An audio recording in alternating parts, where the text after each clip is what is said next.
Pedaling through psychological trauma, part 1.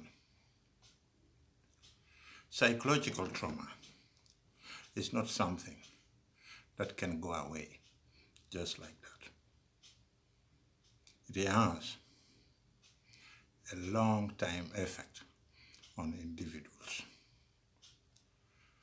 Let me talk about psychological trauma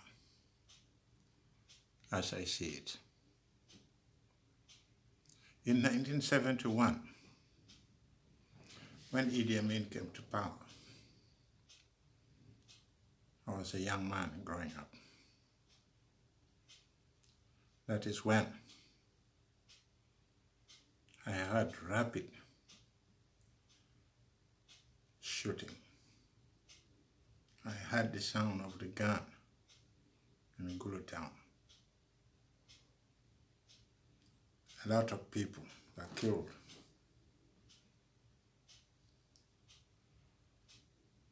Everybody was scared. People started running left and right. I was at home at that moment.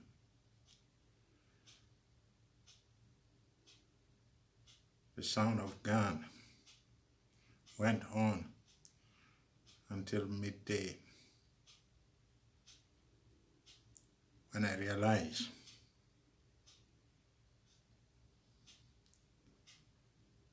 that my younger brother was nowhere to be found.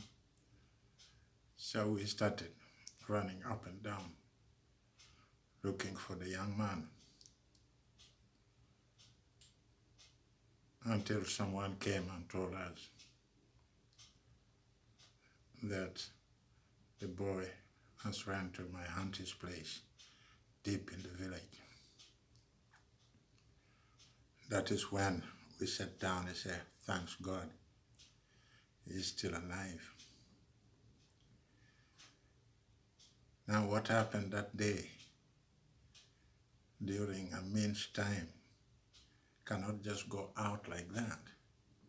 You see, psychological trauma is something that stays with you.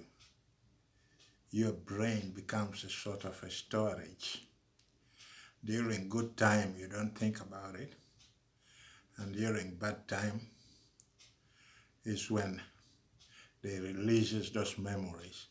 But memories does not go away.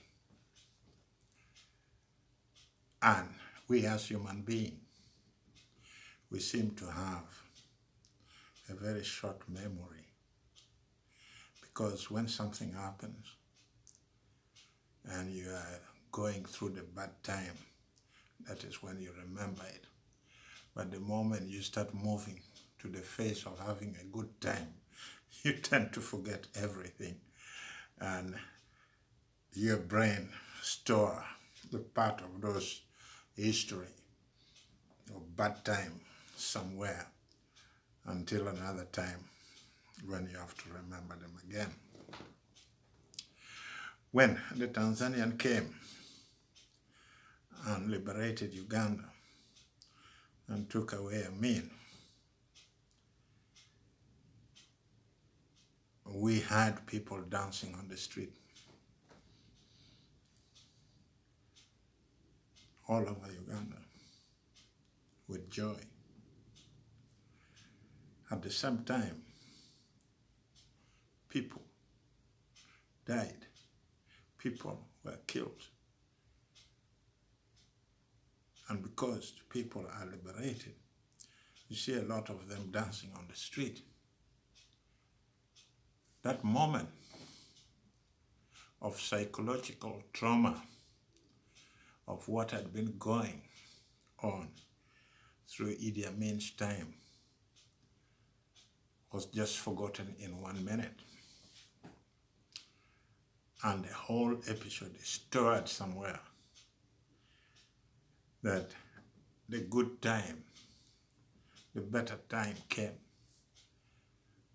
And we joined the race with the Tanzanian as liberators. In that process, our brain just stored the bad part of the experience we had during Amin's time, and then we picked on the good time that 𝙏𝙗𝙖𝙣𝙠 was coming back again. And that is how a human brain works. Because when we have bad time, and then in between a good time start, we tend to forget the bad time. But the fact is, we think we have forgotten the bad part of the experience we had, but we have not forgotten. It is your brain that stores it somewhere, waiting for that moment when it will start again. And when a bad time comes, it brings back all the bad times you had from the time you were born. And in that process, funny thing can happen. In June 1988, when Museveni came to power in 86, and there was a war going on between a group of people who were fighting his regime. In June 1988, Uganda People's Army negotiated with the government of Uganda and signed a peace agreement with Lieutenant Colonel Angelo.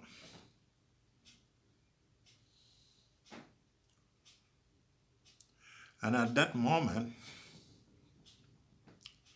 they told the president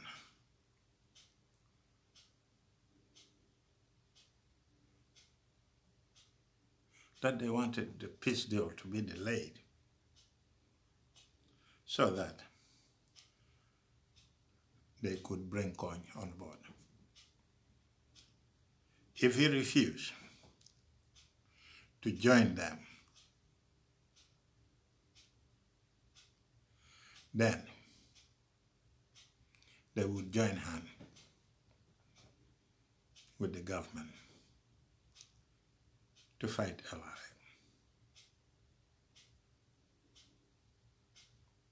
At that time,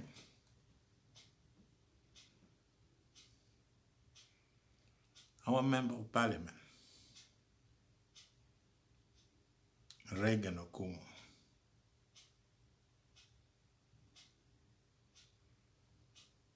told the world that according to himself, the president did not trust Uganda People's Army, the one who made peace with him. So if you make peace and you don't trust the people you make peace with, then it means there is a problem.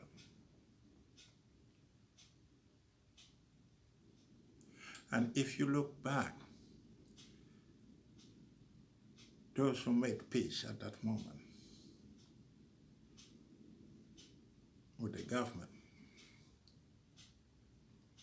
most of them are not alive today. They're gone.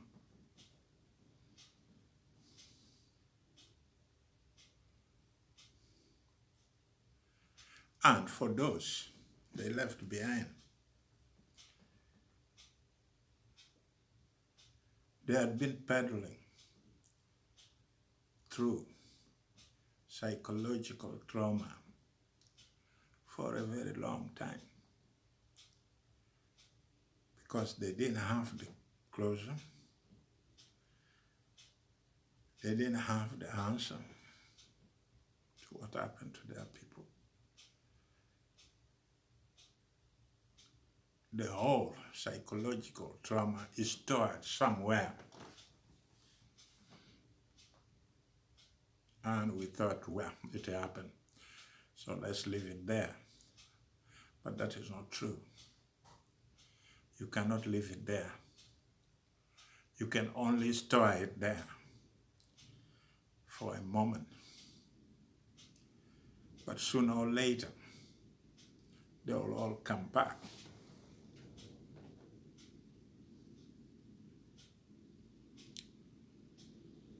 In August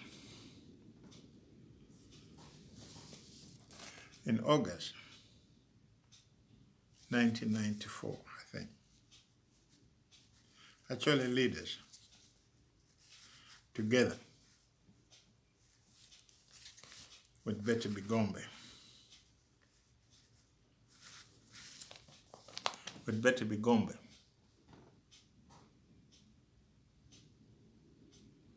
they mobilize actually youth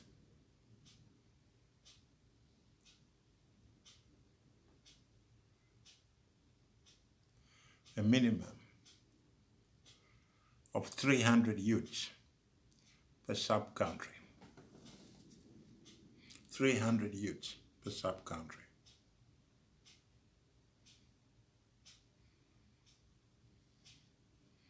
Were recruited to be trained as home guards. The youth was to fight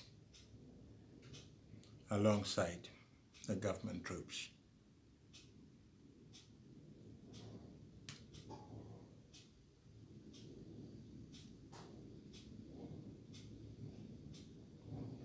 It was an indication at that moment that the Uganda troops were not able to defeat or defend their own citizens.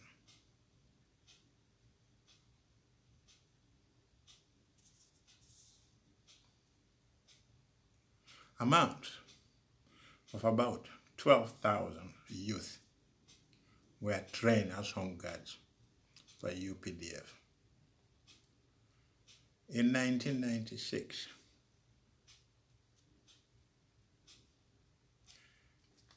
the then Major General Mugisha Muntu admitted that 18,000 home guards, our youth, are fighting alongside the government troops in Democratic Republic of Congo. The Ashwa Member of Parliament admitted at that moment also that the number of the Acholi land home guards was and became even more than the 𝙏𝙝𝙖𝙣𝙠 boys. In that process, more home guards were trained at Lugore prison farm. Many of those kids were taken to fight in Congo. Believe me, most of those kids never came back home. I don't know whether the then Mugisha Muntu, who was in the army, and now he has opened his own party in Uganda. And to my surprise,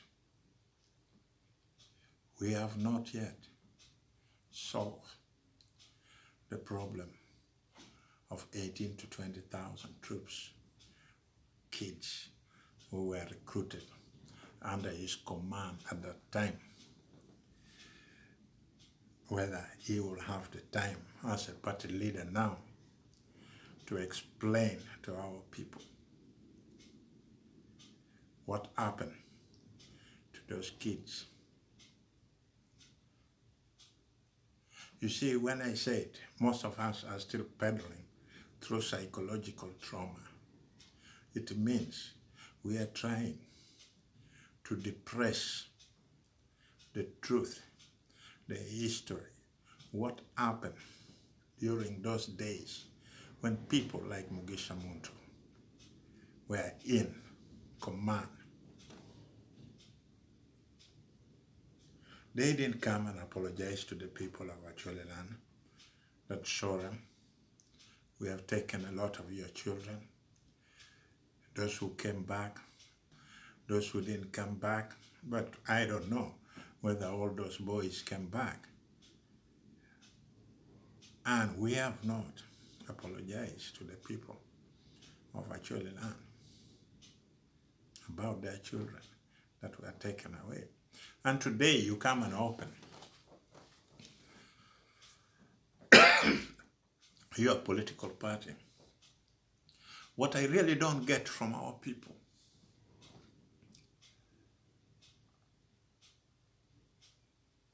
is that here is somebody who was very vigilant during our traumatic experience in the camp. He was active at that moment. He participated in the same game. He's a part of the same coin. On the other side of the coin, you have the president photo. And then on the other side of the coin, you have 𝙁𝙗𝙬𝙪 photos. But they are the same coin. And here he comes, he says, I am now reformed. I want to work with you. And you have already forgotten about your children, those 20,000, 30,000 that were recruited into the army and sent to fight somewhere. And those kids may not even have come back. And now you've forgotten them, the people of 𝙁𝙤𝙘. You've forgotten them completely.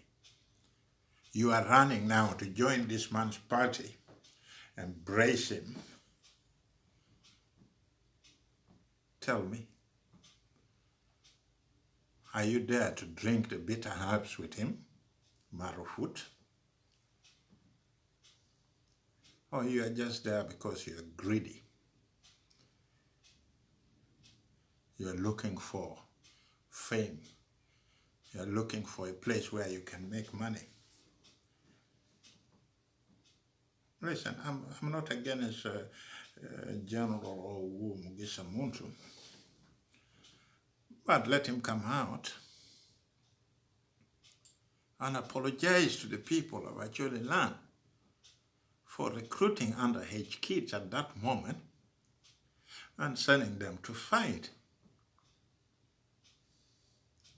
in Congo, and let him come with accountability. How many of those kids came back? Let the kids come out and tell us, say, look, brother, we went and fought, we came back, we got compensated, here is the money we got from the government at that time. But those kids are nowhere to be seen. Are we going to blame it on someone else? That he was the one who kidnapped those kids? No. That cannot and is not going to be possible. So here you have your political party, Mr. 𝙁𝙗𝙬𝙪. Apologize to the people of Luwero. Apologize to the people of 𝙁𝙤𝙘 for the way you treated them during the war. You see, it's not so easy that everybody thinks, yeah, now we can forget. No. Everybody in Uganda had been peddling through psychological trauma. It had been accumulated ever since we got independent. And if you see what is happening what is happening at home now is that psychological trauma that our brain have stored in the corner of our brain for a long time is beginning to come back now. And when you wake up in the morning,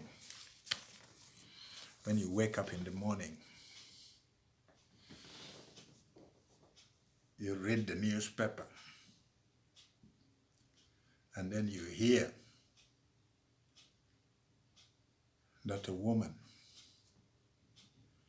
beheaded her husband for 20,000 Ugandan shillings. Then your mind begins to think, you say, what is really happening? Why should a woman behead her husband for 20,000 shillings, Ugandan shillings? Then you'll go back and start thinking, what is behind it? Let's go back and try to find out why that woman beheaded her husband for 20,000 shillings.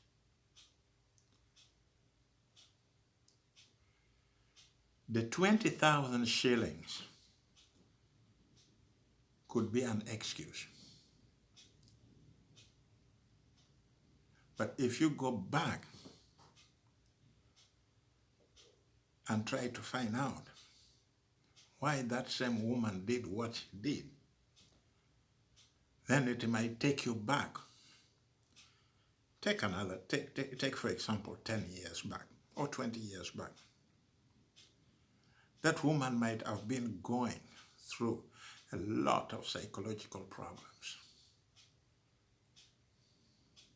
Watching you driving big cars when she's working 24/7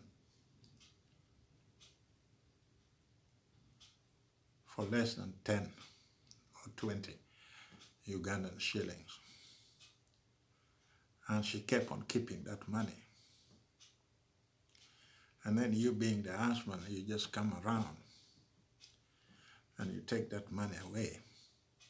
You drink it with another nice lady there. And she's the one who worked for the 20,000 shillings you took. And I went and used it for beer.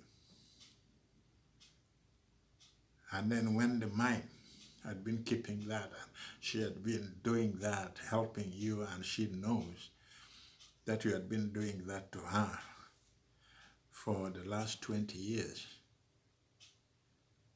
And then the moment the mind say, I cannot hold it anymore, and then you see what we now call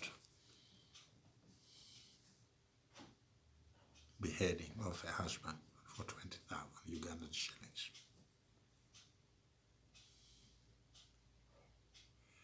We have never seen any of those people who were involved in the government, who are now starting a party and they want to be leaders, apologize to the people of Uganda.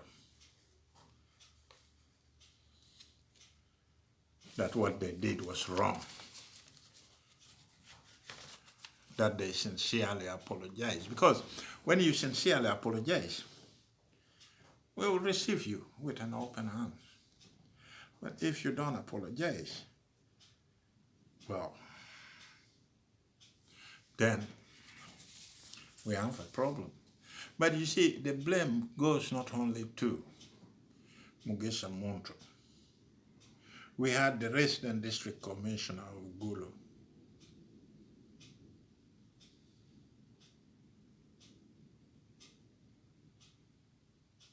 Somebody called Ochaya. I don't know whether he's still there. And then the district commissioner of Kitgum at that time was Mr. Wang-oo. I hold these two people responsible because they knew how many people were recruited and you don't hear them, you don't see them talking or apologizing to our people too, but they were the district commissioners. We will hold them responsible in future, but that does not stop us from thinking about the historical event that happened during the last 30 years. You see, psychological trauma does not go away. It will be with us. We lost people ever since 1971. And those people we lost, their memories has not gone away. It's just like yesterday.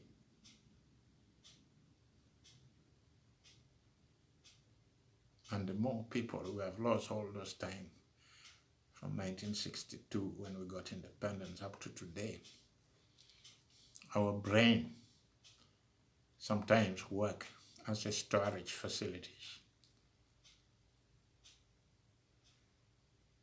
The bad and the good thing that happen to us as human beings does not go away. They are stored there.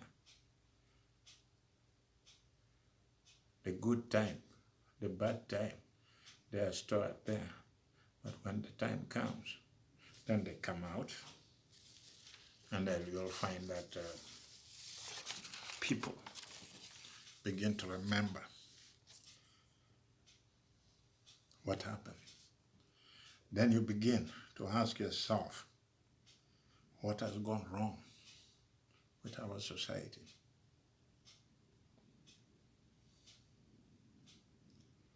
And when you heard about that woman who beheaded her husband, then you know there's something wrong in the paradise. Because of 20,000 Ugandan shillings, you kill your husband. That is a woman who had been going under a lot of psychological trauma, but it just came out that she could not hold on to it anymore. Could not hold on it anymore.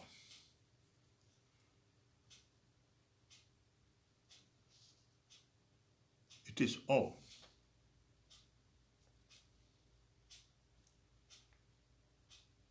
it's in our brain.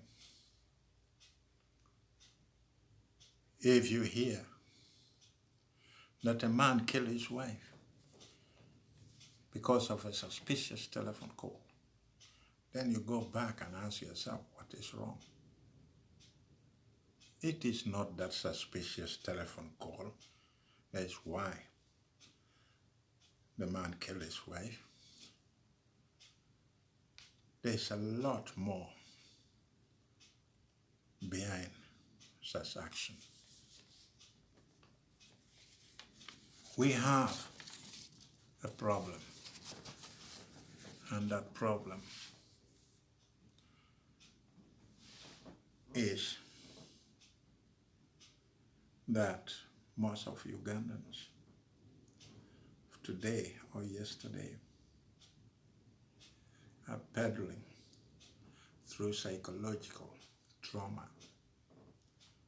They have gone through a lot of traumatic experience. Now people are being tear-gassed on the street. People are being killed. Corruption is going so much. You have to work so hard to make ends meet.